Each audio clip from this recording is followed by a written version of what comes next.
Everyone. I hope कि आप अपने घर पे बिल्कुल ठीक होगे। तो इसी उम्मीद के साथ हम कंटिन्यू करते हैं अपने चैप्टर को। हमने स्टार्ट कर रखा है हमारा 6th chapter that is triangles. So NCERT book से हम इस चैप्टर को कंटिन्यू कर रहे हैं। अभी तक हम 6.3 तक कंप्लीट कर चुके हैं, 6.4 भी हम स्टार्ट कर चुके हैं, जिसके हम 4 क्वेश्चंस कर चुके हैं। आज हम स्टार्ट करेंगे क्वेश्चन नंबर 5 से। तो अगर आपने इससे पहले के क्वेश्चंस नहीं किए हैं तो इससे पहले की जो वीडियोस हैं उनको देख लीजिए और यहाँ तक का जो काम है उसे कंप्लीट कर लीजिए। So let's start with question number 5। Question में हमें कह रहा है कि if D E and F R respectively mid points of these 3 sides of triangle ABC. तो सबसे पहले हम फिगर बनाएंगे। हमें कह रहा है कि हमारे पास कोई भी एक ट्राइंगल है ABC. So we have to draw firstly a triangle ABC. Okay, हमने सबसे पहले एक ट्राइंगल ड्रॉ कर ली ए बी एंड सी। अब हमें कह रहा है कि रिस्पेक्टिवली जो मिड पॉइंट्स है वो क्या है, डी मिड पॉइंट है ए बी का। तो इस ए बी लाइन पे हमने कोई भी एक मिड पॉइंट ले लिया जिसका नाम हमने दे दिया डी। उसके बाद बीसी पे जो मिड पॉइंट है वो है हमारा ई और एसी का जो मिड पॉइंट है वो क्या है एफ। ठीक है, इनको हमने ज्वाइन करा दिया।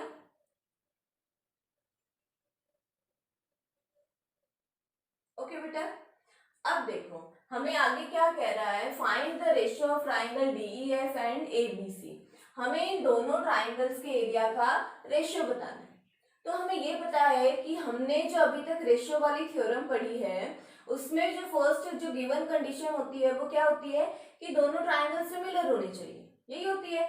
तो सबसे पहले हम क्या करेंगे, इन दोनों ट्राइंगल्स को सिमिलर करने की कोशिश करेंगे ताकि हम इजीली थ्योरम अप्लाई करके यहाँ से रेशियो फाइंड आउट कर सके। तो हम सिमिलर करने की कोशिश करते हैं।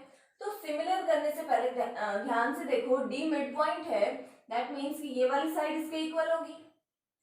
एफ भी अगर मिड पॉइंट है तो ये वाली साइड इसके इक्वल होगी।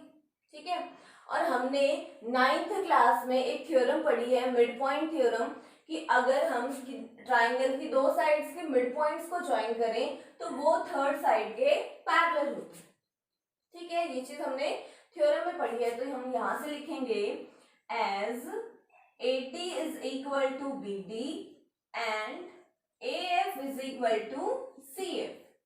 अगर हमारी AD और BD दोनों इक्वल है, AF और CF दोनों इक्वल हैं, then using mid point theorem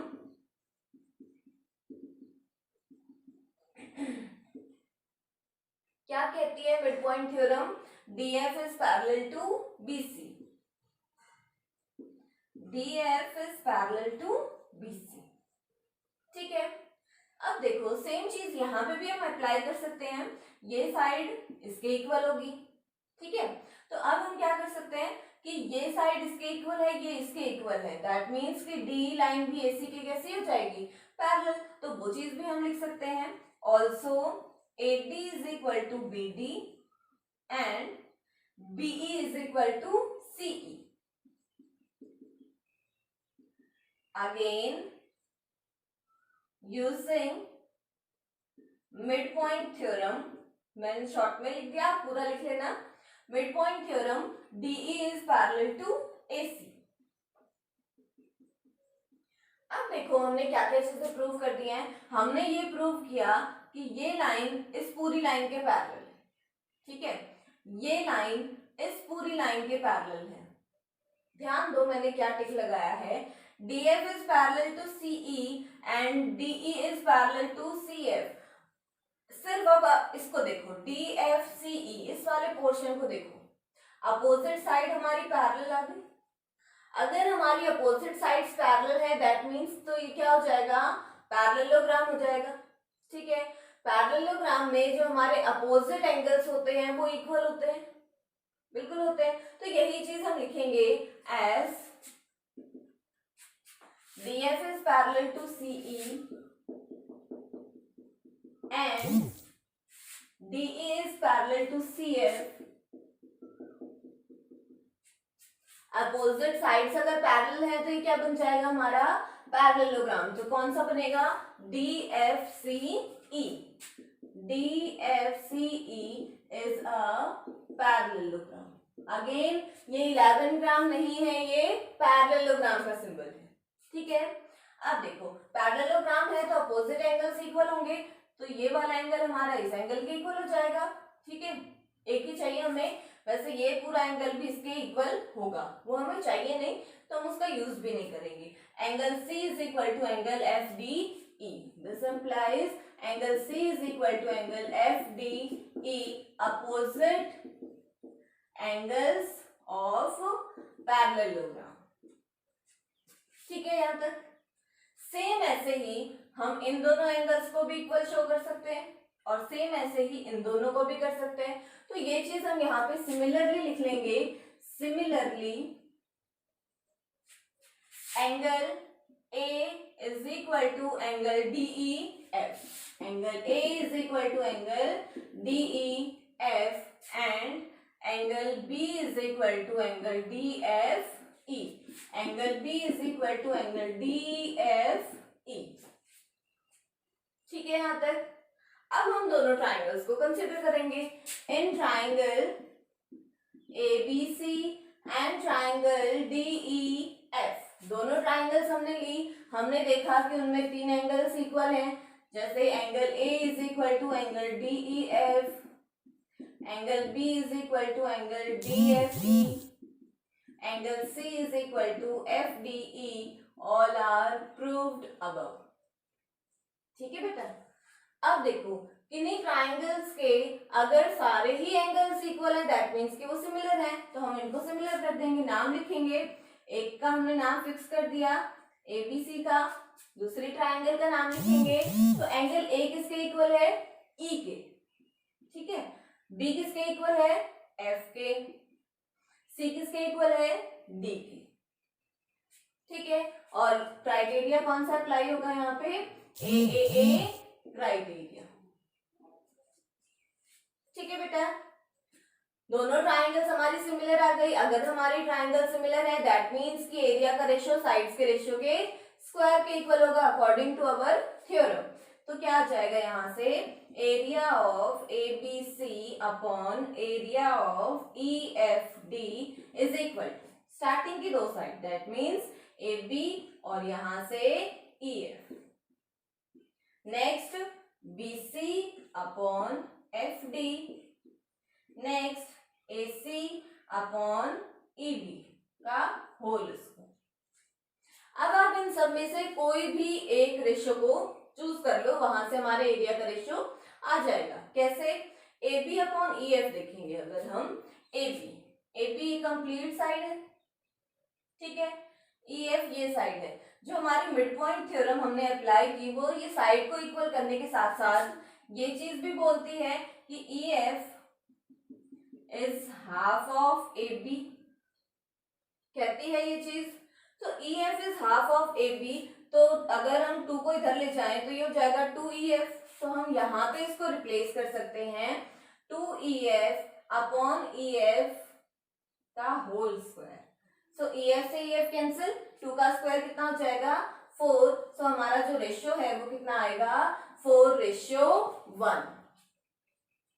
ठीक है बेटा, तो ये था हमारा क्वेश्चन नंबर 5। आई होप कि आपको समझ में आ गया। सो कंटिन्यू करते हैं with the next question.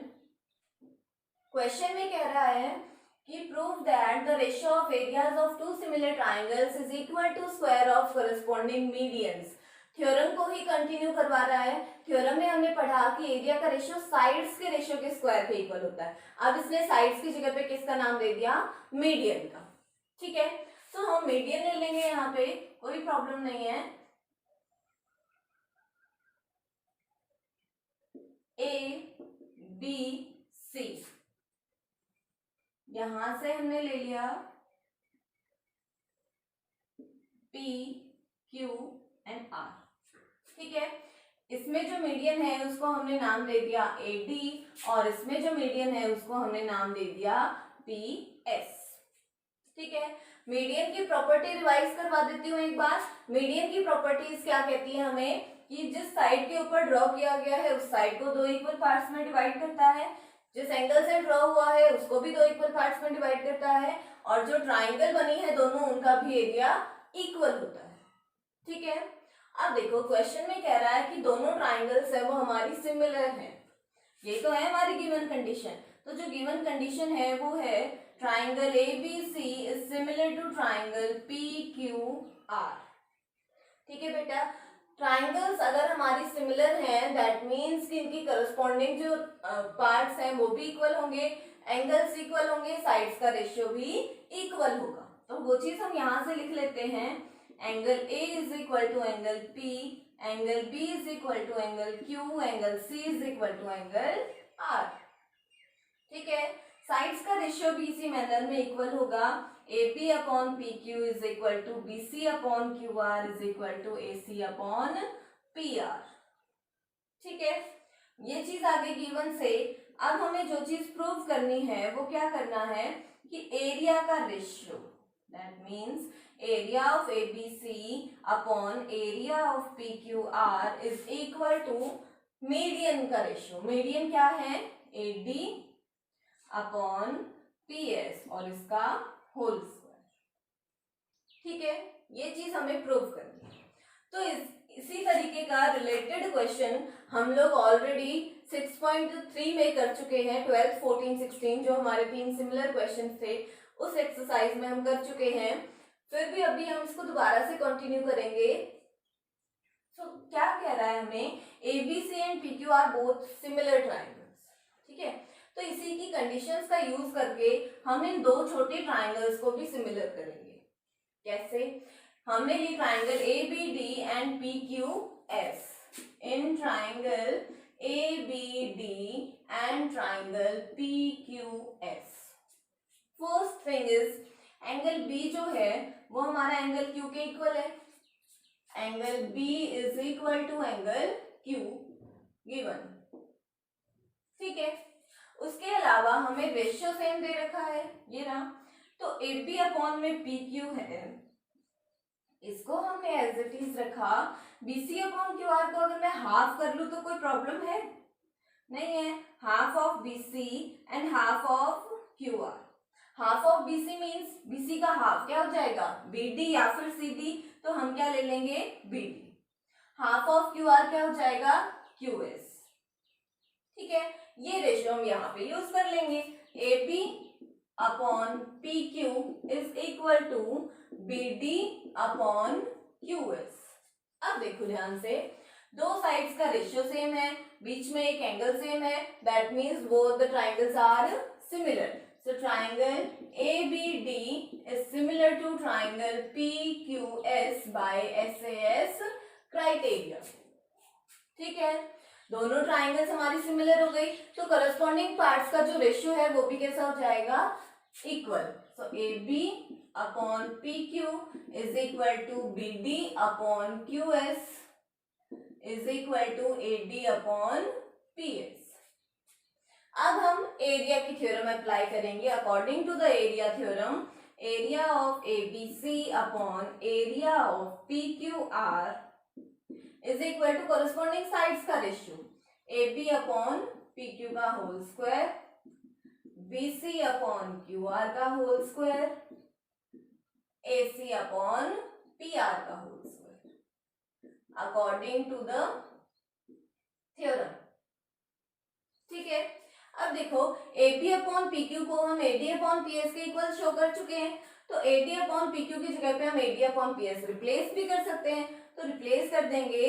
So area of ABC upon area of PQR is equal to AD upon PS का whole square, and this is what we need for the question. ठीक है, I hope you are getting. Continuing with the next question. Next question में कह रहा है prove that the area of equilateral triangle described on one side of a square. सबसे पहले हमें क्या चीज बनानी है, एक स्क्वायर बनाना है।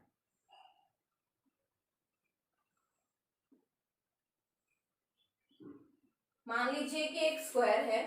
ठीक है, अब कह रहा है कि स्क्वायर की एक साइड पे हमने एक इक्विलेटरल ट्राइंगल ड्रॉ किया,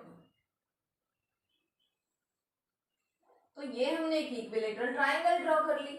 अब कह रहा है कि दूसरी जो इक्विलेटरल ट्राइंगल है वो हमने इसके डायगोनल पे ड्रॉ की, तो हमने इधर डायगोनल ले लिया इसका। ठीक है, और नीचे की तरफ एक ट्राइंगल ड्रॉ कर। वैसे आप ऊपर की साइड पे भी कर सकते हो ट्राइंगल को ड्रॉ, लेकिन वो फिगर थोड़ा हमारा मर्ज हो जाएगा, क्लियरली हम चीजों को समझ नहीं पाएंगे, इसलिए एक ट्राइंगल को अप साइड लो और एक ट्राइंगल को डाउनवर्ड लो। ठीक है, नाम दे देते हैं इनका। सो ये A B C D E and F. Okay, सबसे पहले स्क्वायर है तो स्क्वायर की ऑब्वियसली कोई ना कोई साइड जरूर होगी, तो हम सबसे पहले साइड को ही कंसिडर कर लेते हैं। Let a be the side of square. अगर हमारे स्क्वायर की साइड ए है, ये इक्विलेटरल ट्राइंगल है, दैट मीन्स सारी साइड्स इक्वल होंगी। सारी साइड्स अगर इक्वल होंगी तो अगर ये ए है तो ये भी ए होगी और ये भी ए होगी, तो ये भी हमारी ए है और ये भी हमारी ए है। तो side of upper equilateral triangle is also a. Downward वाली की बात करें तो साइड अलग है ट्राइंगल की और स्क्वायर की अलग है, लेकिन यहाँ पे स्क्वायर में 90 का एंगल बन रहा होगा। ये साइड हमें पता है, ये साइड हमें पता है, दैट मीन्स हमें परपेंडिकुलर भी पता है, बेस भी पता है। तो क्या हम हाइपोटेन्यूज निकाल सकते हैं? बिल्कुल निकाल सकते हैं यूजिंग पाइथागोरस थ्योरम। तो हमने क्या चीज अप्लाई की? In triangle BCD hypotenuse BD का square is equal to CD square plus BC square. CD कितना है? A है। BC कितना है? A है। A square plus A square that is 2A square. ठीक है, तो यहाँ से जो हमारी BD साइड है वो कितनी आ जाएगी? √2A। दैट मीन्स कि ये साइड आ गई हमारी √2A, ये भी आ गई √2A और ये भी आ गई √2A।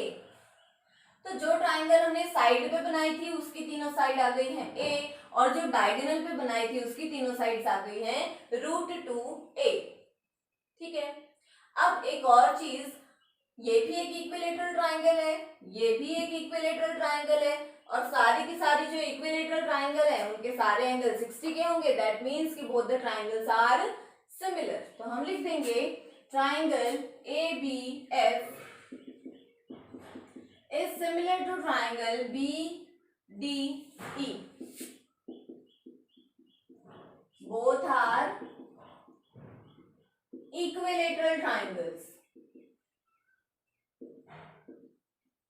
Both are equilateral triangles. ठीक है यहाँ तक? अगर साइड्स अगर ट्राइंगल सिमिलर हैं तो साइड्स का रेशियो एरिया के रेशियो के इक्वल हो जाएगा। सो area of ABF upon area of BDE is equal to AB upon BD, BF upon DE and AF upon BE। कोई भी साइड अगर आप चूज करो तो हमें ये पता है कि ऊपर वाले ट्राइंगल की साइड्स हैं A और नीचे वाले की है √2A, तो हो जाएगा A अपॉन √2A का होल स्क्वायर।